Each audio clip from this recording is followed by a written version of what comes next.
భూమి ఫలిస్తే చూడాలని ఈ నేల మీద రైతు కల, నీవు ఫలించుట చూడాలని నిన్ను నాటెను నీ తండ్రి ఇలా.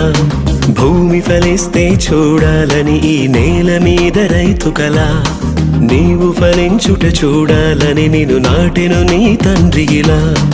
ఊర్ధ్వలోకపు రైతులు చేసే వ్యవసాయంలో నరమొక్కలం, ఆత్మ ఫలములు ఫలించాలని ప్రేమ